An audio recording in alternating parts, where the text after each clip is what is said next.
Hi guys, my name is Nonima Tigela. Welcome to my YouTube channel. So I also want us to take note of some of the things that Umncube has put to light or has brought forward when it comes to this the Senzomeyiwa matter and the questions that he has and the things that he's putting into his own perspective, trying to understand.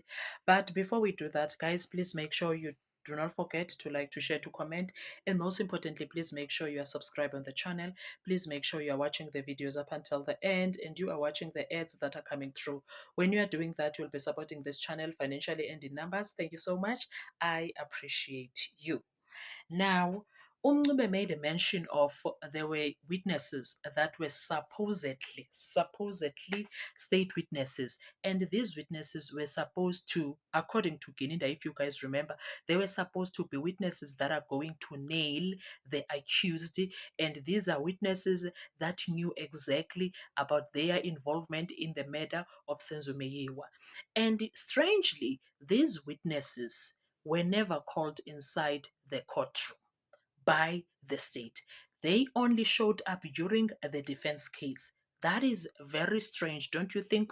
Weird in all levels of being weird. So, the first witness that is quite astonishing why they never made it to the dock during the state case, and that witness questioned that a lot when he was finally called during the defense case.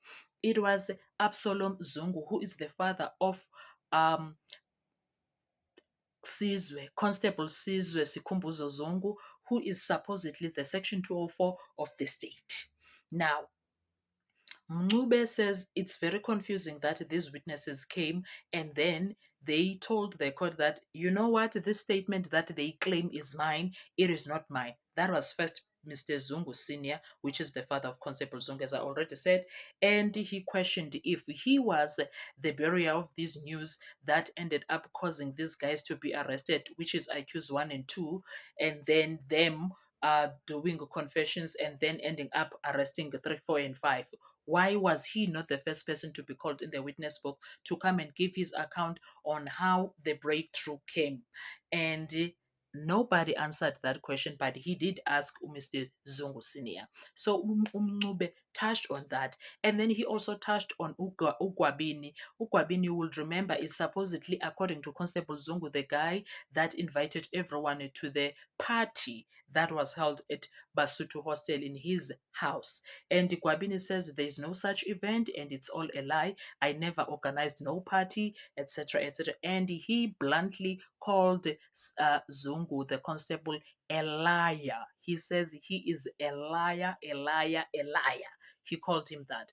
And then there was Uma Kosonge. Uma Kosonge is supposed to be the guy that drove from Johannesburg, Carlton Center, to Basutwini Hostel, which is in Vosloorus, with Uzungu. And Uma Kosonge is like, that incident that he says it happened 2014 did not happen in 2014. The first time he and I linked up, it was 2015, by the way.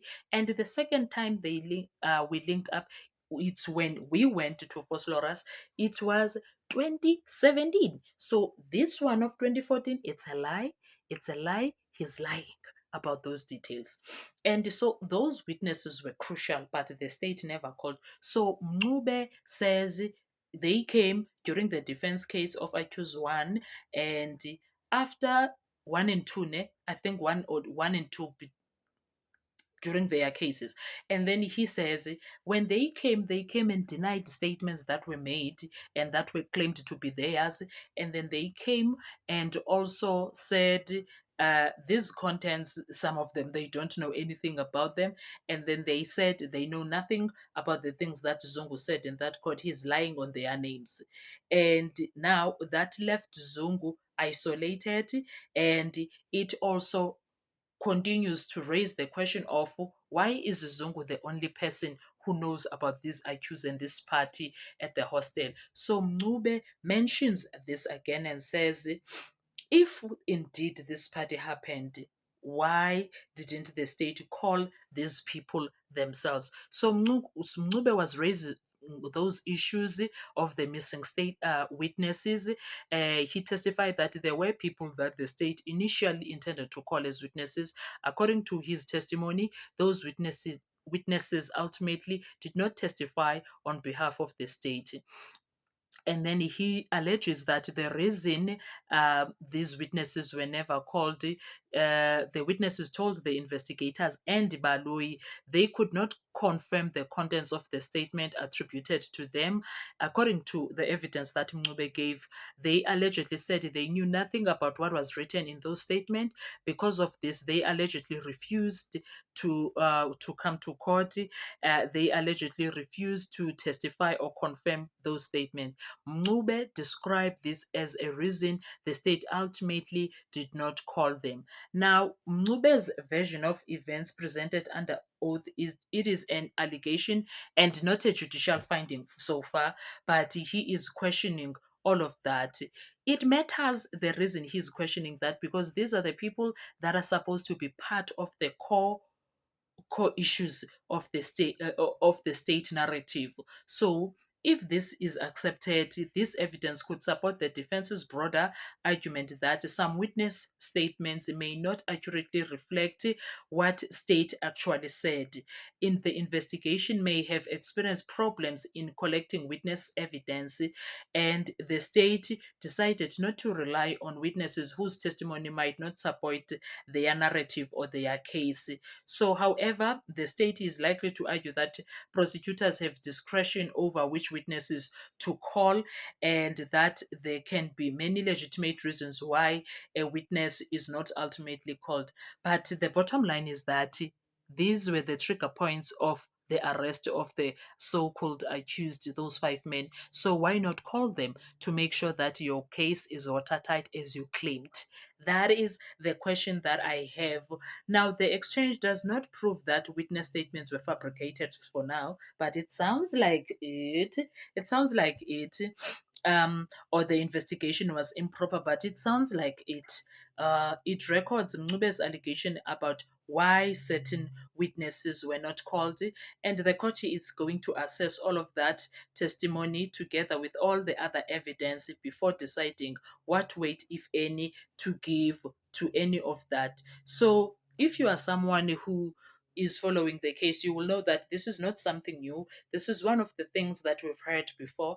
But the way Mncube was putting it to a certain perspective, it aligned to a lot of people's questions that if indeed these people were the reason these guys were in forced law, if Gwabini was the reason there was a party, why not call Gwabini to confirm certain details?